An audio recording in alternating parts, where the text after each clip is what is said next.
You people have to understand that we're in a war for our country. It's not a means of a joke.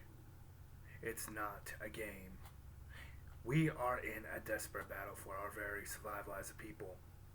It doesn't matter what color you are, what gender you are, what role your religion dictates in your daily life, no matter where you come from.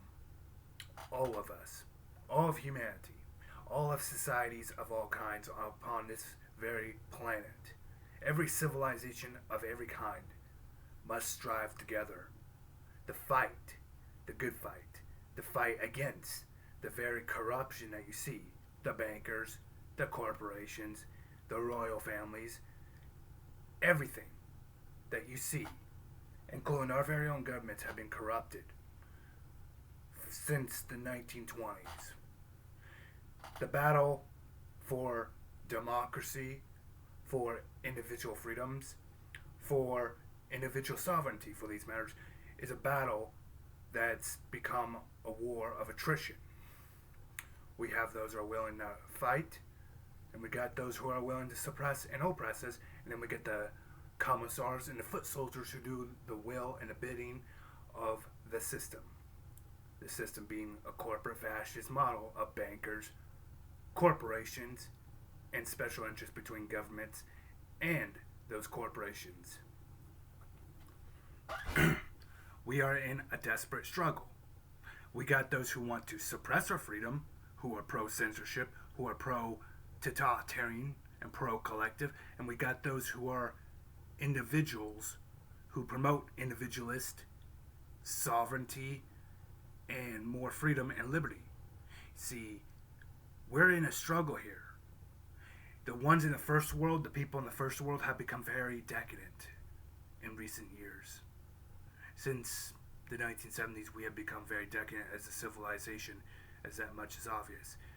People in the second world have become so accustomed to their own slavery that they themselves are not willing to stand up or speak out because they're too afraid or they're too cowardly. As a continent people, the Europeans are practically pissants at this point. The Canadians are just as bad in the North Americas. As I said, the people in the first world have become very decadent and very lazy. Although we have a bigger say in the world, on the world stage as a people, because we can determine how the course of this government will live or die. People in Europe, their governments control them. We still have some sway over our government. We should otherwise exercise that power with absolution, or otherwise we lose our liberties completely and totally.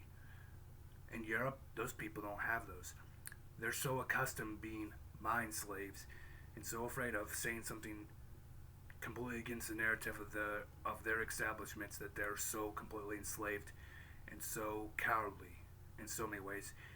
I would call them pissants at this point because that's all they are. You can step on them and they wouldn't give a shit about their own people if that were to happen.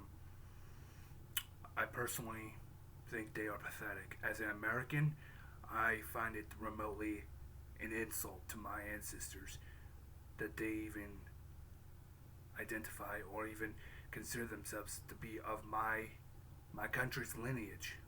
Germany, Ireland, Britain, Finland, Russian. At least the Russians are standing up. At least they have a sense of morality, a sense of strength. I'm not condemning or pissing or mocking the Russians. They're tough motherfuckers. But the ones in Europe, piss hands. That's what those people have become. The people in Asia, worse. They accept it. They don't embrace it. They accept their own demise of that, them, and their people.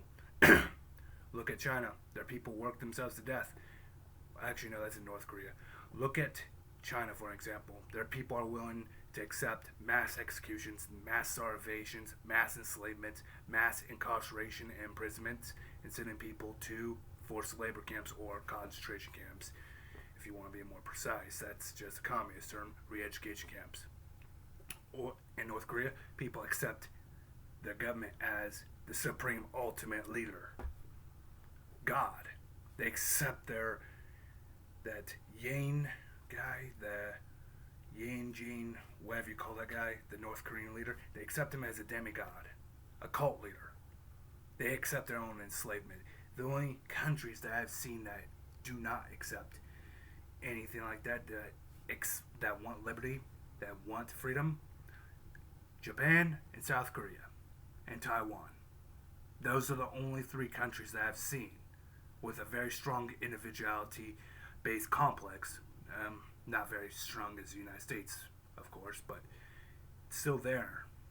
It's very secure, actually, and a huge concept. And the individual freedom there is more able to be exercised by their own population. They're not as weak as the Europeans, but they are more limited than the Europeans themselves in terms of more limited individual freedom. But we have to understand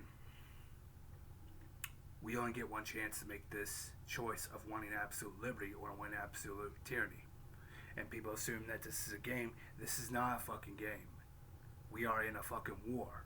We are in a battle, a desperate struggle for her liberty. If you don't let these words inspire you, if these words that I'm saying don't inspire you, or doesn't shock you at your own bubble, or don't even make it to where you remotely care, then please, live in your little fantasy.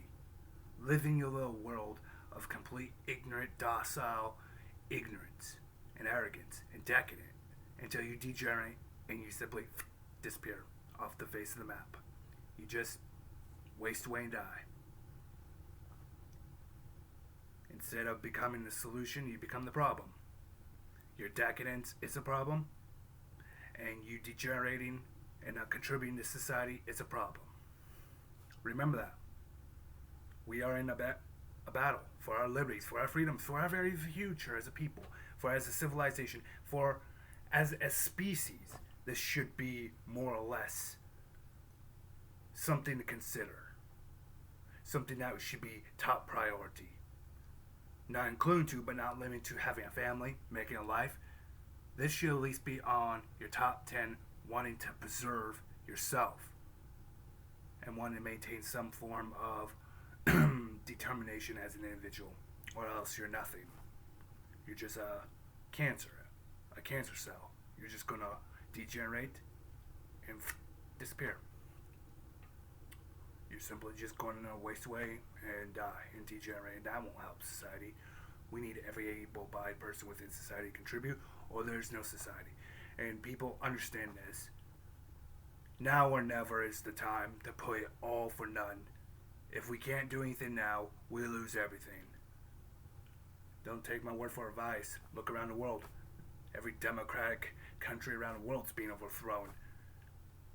Canada has just passed an anti-Islamic bill. They're becoming totalitarian. They're limiting free speech. And in Europe, Sweden arrests you if you say the wrong particular types of words. That is straight out of 1984 Orwellian totalitarian nightmarish future. You say, well, if you say the word nigger, you say anything anti-Islamic or anything remotely offensive to Muslims, you're arrested and in prison for 2 years of your life. That's very totalitarian. And in other countries that used to have a democratic government, if you say anything negative or anything remotely bad, they kill you. We're losing liberty worldwide at a staggering rate. In the last 15 years, democracy, liberty, and individual autonomy and sovereignty has decreased unlike anything ever seen. It took the world 100 years to get the concept and notion and the ability to have free will, democracy, and liberty, in a sense, worldwide. It took 100 years of bloodshed, of non-stop sacrificing. And within 15 years, it seemed to all but wash away. And people in the first world don't care. People in the second world don't care because they're too submissive and too enslaved and have become completely docile to the world, almost delusional, if you may say. And people in Asia, they're too enslaved and working themselves to death to even care. So where's Americans when we need it? Where do we stand within this world? must stand up for something, or otherwise we're nothing as a people. We're just cancer that don't even deserve to be allowed to exist as a country. You should consider that. We Americans, at the end of the day, we make the final say in the world affairs. If it be for liberty, freedom, democracy, otherwise, or our silence is a consent for tyranny, enslavement, and absolute control over that of society and that of the individual. Remember that. Because we have that much say to object and to say no. That's all it takes. And it takes us saying enough is enough. So if you don't have the ability to say that, if you don't have the ability to do any of that, then please take an exodus out of this country and go somewhere else. Because you're not doing anything or this world a very favor by doing nothing. If you do nothing, that's when bad things get worse. Remember that. Because that's how tyranny rises. The price of liberty is eternal vigilance. And if you don't have that, you have nothing. You got nothing. You're not doing society a favor. If you can't do that, then what are you really doing for yourself, your family's future, your people, your cultures, your civilizations, or us as a species, or this very world as we know it?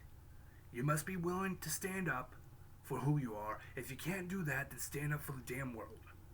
Learn to care. Learn to stand up for your people. Because if you can't, then where does that show you to be? What person are you? What kind of individual are you really? No loyalty, no respect, no belonging, nothing. That makes you nothing.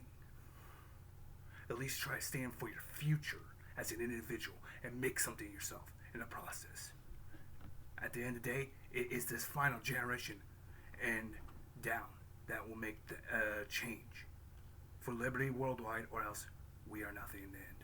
And so are that of our children, because we'll become nothing unlike anything that you ever seen in a new dark age in which will be brought upon us, humanity, and every society across this entire world.